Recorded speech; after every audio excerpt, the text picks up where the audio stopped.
اهلا بالحلوين اللي وحشوني جدا. عاملين ايه يا حبايبي؟ يا رب تكونوا بخير. صباح الفل عليكم او مساء الفل حسب ما بتشوفوا الفيديو.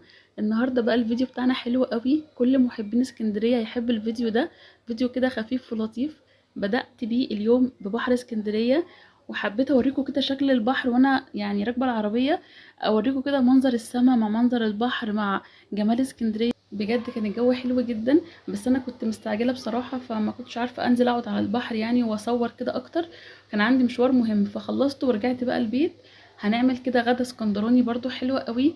يعني في ناس كتيره جدا بتعمل الاكله دي بس بيعملوها بطريقتهم، انما في اسكندريه بتتعمل كده جنبها حاجات معينه بتبقى بتقلب اسكندراني على طول. الاول كده قطعت بتنجان زي ما انتم شايفين. كنت جايبه كده بتنجانيه حلوه، يعني حاولت اجيبها ان هي ما يكونش فيها بذر كتير، فقطعتها وهسيبها كده شويه، ارش عليها شويه ملح من فوق واسيبها شويه بعدين هقليها. هنا بقى كنت بقطع الطماطم لان انا كنت هعمل سلطه بس عباره عن طماطم وخيار بس، ما كانش عندي جرجير بقى ولا اي خضره تانية تنفع للسلطه يعني، فمشيتها كده بطماطم وخيار. انا هعمل ايه بقى النهارده؟ انا هعمل كشري اسكندراني، او الكشري اصفر، او الكشري اللي هو رز وعدس، او الكشري اللي هو حبه وحبه، مش عارفه انتوا بتقولوا ايه، كل واحد يعني بيسميه على حسب المنطقه اللي هو فيها. بس هو عامه بيكون حلو جدا. وعايزه اقول لكم ان هو لو اتعمل بطريقه امهاتنا وجداتنا بيطلع بجد تحفه، غير بقى الاكلات الجديده اللي طالعه دلوقتي وكده. لا، الحاجات اللي هي بتاعت زمان دي بتبقى بصراحه يعني ليها طعم تاني وبترجعك كده لوقت حلو قوي.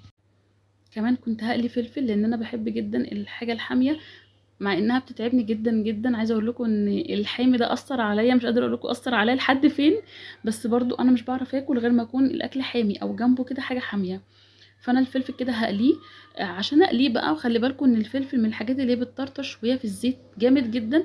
عشان تتفادي الموضوع دوت لازم تخرمي الفلفل بسكينه كده او بشوكه، تخرمي الفلفل نفسه، لان هو لما بيتحط في الزيت بيتنفخ ويروح مفرقع كده. فيعني ربنا يحفظكم جميعا، ما يجيش على حد زيت او اي حاجه. بصوا بقى الحاجه الاساسيه جنب الكشري الاسكندراني، البيض المسلوق او البيض المدحرج. يعني في ناس بتعمله مسلوق عادي، وفي ناس بتسلقه وبعدين تدحرجه في الزيت او في السمنه. بس انا اليوم ده بصراحه ما قلت كفايه ان احنا عاملين بتنجان مقلي وفلفل مقلي، فكفايه بقى زيت وسمنه وكده. فحطوه صراحه مسلوق كده على طول، رشيت عليه شويه ملح وشويه فلفل اسمر وخلاص. بصوا بقى الكشري كان الحمد لله استوى معايا تحفه. كنت قلت لي البتنجان كمان وقلت الفلفل. يعني بجد والله العظيم الاكلات اللي بتكون متحبشه دي تحس ان هي بتنجان وسلطه وفلفل مقلي وحاجات زي كده، التحابيش دي بتفتح النفس جدا وبتخلي كده الاكل انت عندك شهيه مفتوحه انك تاكلي. فحلو قوي اكتر بقى من الفراخ واللحوم والطبيخ والحاجات دي. وفي الصيف على فكرة الاكلة دي منتشرة قوي في الصيف لان هي خفيفة. في ناس كمان بتحط جنبها بطاطس محمرة، بس انا اليوم قلت كفاية حاجات مقلية. بصوا البتنجان حاطة كمان جنبه ليمون، عصرة الليمون على البتنجان المقلي او الفلفل المقلي بتوديه في حتة تانية، بيبقى حلو قوي قوي. وكانت السلطه الحمد لله عملتها وحطيتها في التلاجة شويه تسقع كده، بس مش بحط لها الملح غير ساعه التقديم. ملح كده وشويه كمون، والبيض عليه شويه فلفل اسمر.